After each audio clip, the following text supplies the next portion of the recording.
جو 2013 کا fiscal year تھا جب آپ نے حکومت سنبھالی تو اس وقت جو انفلیشن تھی وہ 7.4% تھی, پالیسی ریٹ 9% پہ تھا. تو ذرا بتائیے گا کہ اب جو مہنگائی ہے وہ 30% کے قریب ہے, اس سال کا جو ٹارگٹ سیٹ کیا تھا وہ بھی شاید اچیو نہ ہو سکے.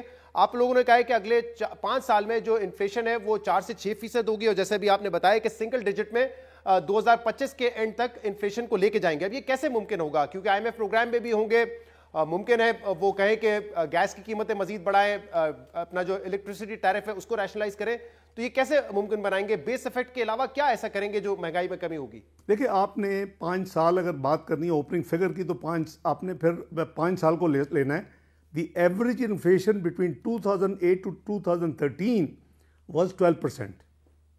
پلیز چیک کر لیں. The average G D P growth between 2008 and 2013 was 2.8%. تو ان چیزوں کو اگر ہم نے 5 سال کی بات کرنی ہے تو 5 سال سے موازنہ کر لیتے ہیں, اگر آخری سال سے بات کرنی ہے تو آخری سال سے بات کر لیتے ہیں. ڈاکٹر صاحب میں موازنہ نہیں کر رہا ہوں, میں صرف یہ مینشن کر رہا تھا کہ اب جو حالات مختلف ہیں تو اس پہ ایک زیادہ بڑا چیلنج ہے نا.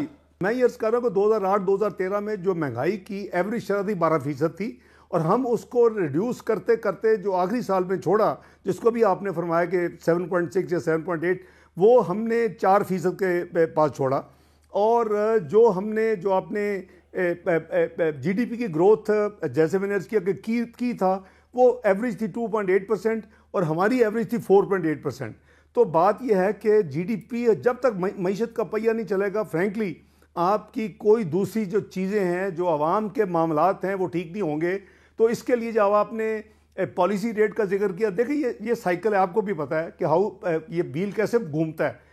اگر ہم جی ڈی پی گروتھ کو بڑھا سکتے ہیں اور بڑھا لیتے ہیں, جو کہ انشاءاللہ بڑھائیں گے, جو ہم نے ٹارگٹ فکس کیے ہیں, ہم نے بڑے ریئلسٹک ٹارگٹ دیے ہیں, تو اس سے آپ کی جب انڈسٹری چلے گی تو آپ کی پر کیپٹا انکم پہ بھی اوبیسلی پازیٹیو اثر ہوگا, آپ کی جو گروتھ ہے اس کو بھی اثر ہوگا.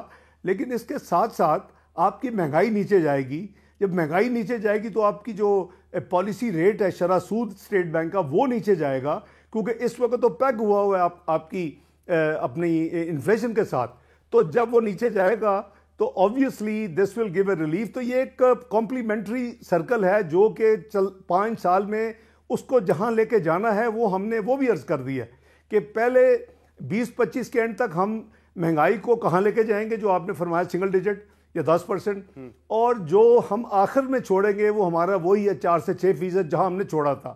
تو اگر 4 سے 6 ہوگا تو آپ کا پالیسی ریٹ بھی پازیٹیو ہونا چاہیے, تو وہ بھی 5.25 6 ہوگا. یہ کیسے ممکن ہوگا؟ 23-24% کا پالیسی ریٹ ہے, اس میں گروتھ کیسے ہوگی؟ اگر گروتھ ہوگی تو کیا سائملٹینیسلی یہ ممکن ہوگا کہ ہم افراط زر کو بھی نیچے کر سکیں, یا افراط زر پھر بڑھنا شروع ہو جائے گی؟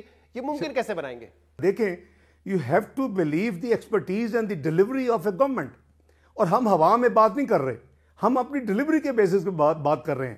ہم نے 2008-2009 میں جب دنیا میں ورسٹ سینکشنز لگانے کا فیصلہ کیا پاکستان ایٹمی قوت بننے کے بعد, تو اس وقت یہ جو معاملات تھے, اب پاکستان میں کوئی لائنیں نہیں لگیں, کسی چیز کی کمی نہیں ہوئی, روپیہ 69 سے 52 ہوا, اور فروری تک وہ 52 کے بعد اکتوبر تک کو کے دن تک بھی وہ 52 تھا, 51 80 52. دیکھیں یہ ساری چیزیں کمپلیمنٹری ہوتی ہیں. اور اسی طرح 2013 میں بھی دیکھیں, میں تو نہیں کہہ رہا نا, آپ ماشاءاللہ بہت ویل انفارمڈ آپ اسٹڈیڈ ہوتے ہیں. آپ کے ملک کو 2013 میں کیا کہا تھا؟ Macro economic unstable country, a country which will default in 6 to 7 months. تو بات یہ ہے کہ ہمارے اسی طرح اگریسو پلانز ہوں گے جس کا نتیجہ وہی ہوگا جو 2013-17 میں ہوا تھا انشاءاللہ. اور یہ میں مانتا ہوں کہ اس دفعہ اس کی جو گریوٹی ہے, اس کی جو ڈیپتھ ہے پرابلم کی, یہ جو کوگمائر ہے, یہ 2013 سے بھی بڑا بن چکا ہے. جیسے آپ نے خود ہی فرمایا کہ 30% کے قریب سی پی آئی ہے. تو انشاءاللہ اس کو ہم بڑے بھرپور طریقے کے ساتھ اپنی مانیٹری اینڈ فسکل پالیسی کو بڑی ایفیکٹولی استعمال کریں گے, جیسے 2013-17 میں کیا. ہم اسٹرکچرل ریفارمز جو ہماری کمٹمنٹ ہے, جو ہم نے 2013-17 میں کی, ہم اس کو کنٹینیو کریں گے.